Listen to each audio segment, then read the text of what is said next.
All right, hey y'all. So today we are going to look at graphs and determine where are they increasing or decreasing, or what are some y values for some x values, etc. Right?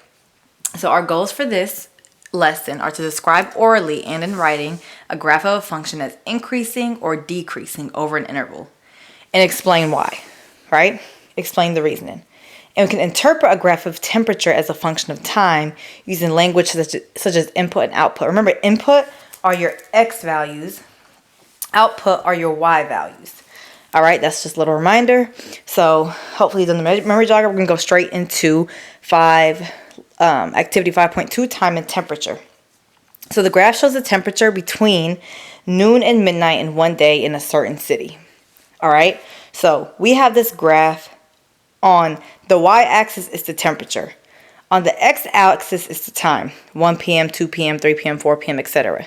Right? So that is our output. That's our input. Because remember, we said x is the input. Y is the output. So question 1 says, was it warmer at 3 p.m. or 9 p.m.? You can look at this and determine when was it warmer. All right? So take a second and determine that. So pause the video, do that, and then now I'm going to do it. So at 3 p.m., the temperature was between 54 and 55, right? At 3 p.m., temperature is between, so at 3 p.m. we go up, that's where I hit the graph. It's between 54 and 55. At 9 p.m., it's between 55 and 56 degrees, closer to 56. So obviously at 9 p.m., it was warmer. So warmer at 9 p.m. Okay? You could just look at the graph and see. My input is 3 o'clock. Output is between 54 and 55 degrees. Input is 9 o'clock. Output is between 55 and 56 degrees. So approximately when was the temperature the highest, right? So I have to go and see where on this graph is the point the highest. So it's not going to be down here because it's the lowest. I keep following it. Up here seems to be like the peak, and that's 59 degrees. So up here on this graph is the peak, and that's around 59 degrees. But it says when was it the highest. So right here, it's like between 5 and 6, right? So I can say between 5 and 6 o'clock. 5 and 6 p.m. You can also estimate, and I say this is like 5:45, honestly. Around 5:45. The question said not what was the temperature, but when was it the highest. It was highest at this point. This point is between 5 and 6. Cool. So I'm going to keep this up because we're going to need to refer back to it when we're looking at these questions up here. So 3 says find another time that the temperature was the same as it was at 4 p.m. So find another time where the temperature is the same as it was at 4 p.m. So first we got to figure out what was the temperature at 4 p.m. So I look back at my graph, right? So at 4 p.m.,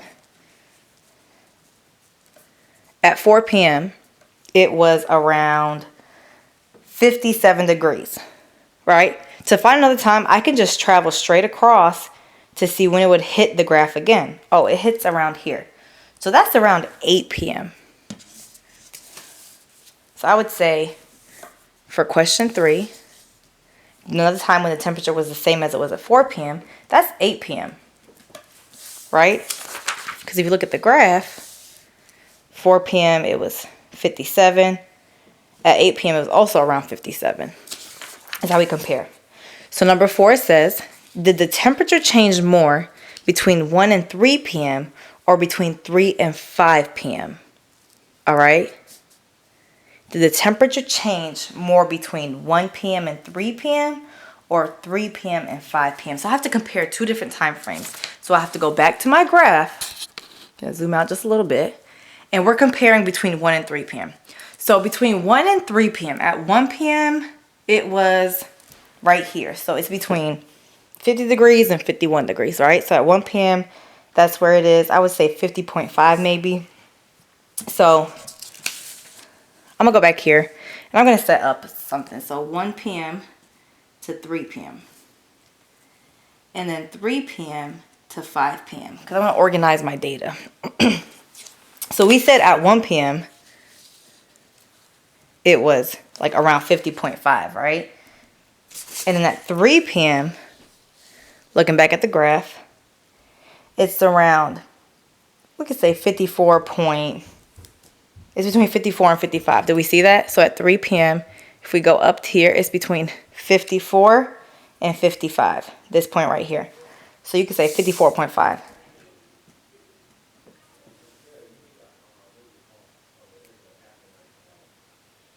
All right, so now we're going to look at 3 p.m. to 5 p.m.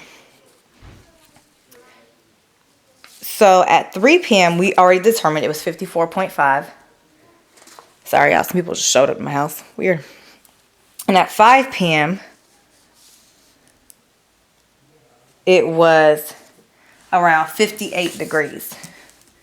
58. So when did it change more? We have to find the difference in these, right? So to go from 50.5 to 54.5,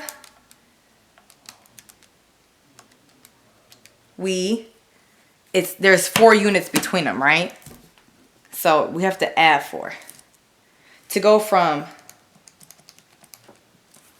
54.5 to around 58, it's about 3.5. So it seems fairly close, but the temperature changed more between 1 p.m. and 3 p.m. 1 p.m. and 3 p.m., sorry. Cool. So which represents the input? Time or temperature? Which represents the output? Time or temperature? I already told us that. Remember, input is your x values, and since time is on the x-axis, the input is time, and what represents the output is going to be temperature, because the temperature depended on what time it was, right? So when the input for the function is 8, what is the output? So when the input is 8, what's the output? We said around 57 degrees. So 57 degrees. What does that tell you about the time and temperature?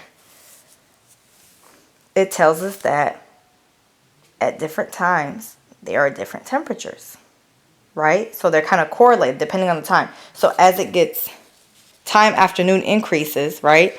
The temperature is increasing, but after a certain point, it starts to decrease back because, you know, the sun sets, right? So time and temperature are related. So now let's look at this other graph, garbage. So the graph shows the amount of garbage produced in the U.S. each year between 1991 and 2013. Ooh, look. What do the words increase and decrease mean? Increase means to go up, right? Decrease means to go down. We know that. Question 2.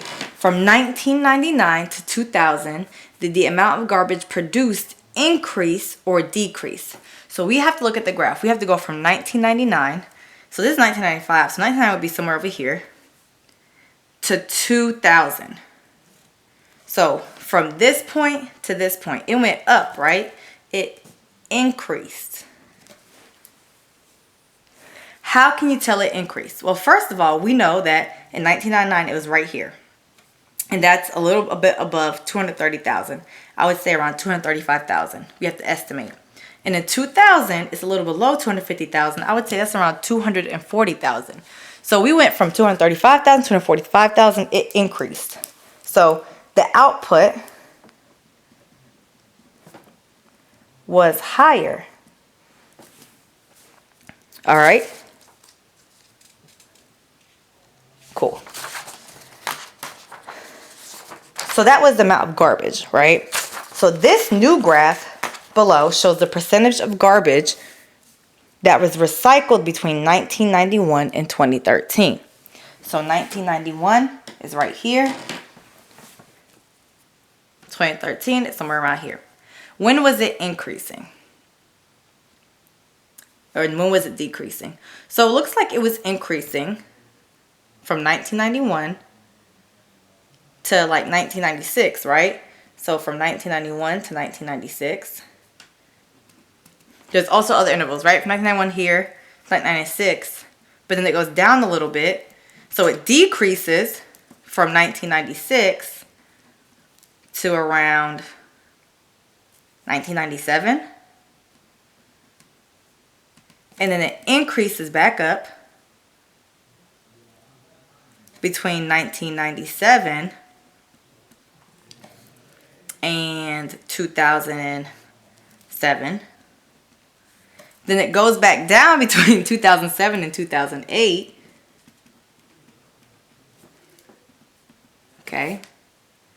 Then from 2008 to 2011, it's increasing. And then from 2011 to 2013, it's decreasing. Oh, sorry, y'all were not even seeing what I was writing. Sorry, y'all. All right, so when was it increasing? We said from 1991 to 1996. Then it goes down, we said, decreasing from 1996 to 1997. But then we said from 1997 to 2007, it goes up. Then from 2007 to 2008, it goes down a little bit. Then it goes back up from 2008 to 2011, and then back down from 2011 to 2013. So this says, tell the story of the change in percentage of garbage recycled in the U.S. over this time period. So we can say, so how are we going to describe it with increasing and decreasing? So we can say overall, the amount of garbage, the percentage of garbage recycled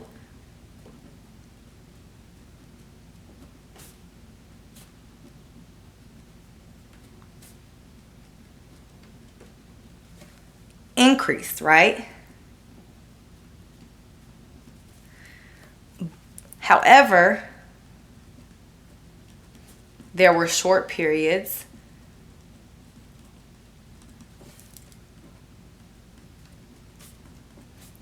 of time where the percentage decreased. So overall, it increased, but at certain times, around certain times, it was decreasing, right? It was just very few, but overall, we have this kind of increase, all right? So to summarize our lesson, the graph of a function tells us a story about the context it represents. Specific points on the graph connect to specific features of the situation, such as time and temperature, years and garbage. On the temperature graph, how do we find the time when it was the coolest? So temperature, when it's cooler, that means it's a lower temperature. So you have to go to the lowest point of the graph, right? On the temperature graph, how do we find the distance between the hottest and coolest temperatures? We got to subtract those, just like we did in question number 4. And looking at the garbage production graph, how does the production before 2005 compare to the production since 2005? So if we look at this graph,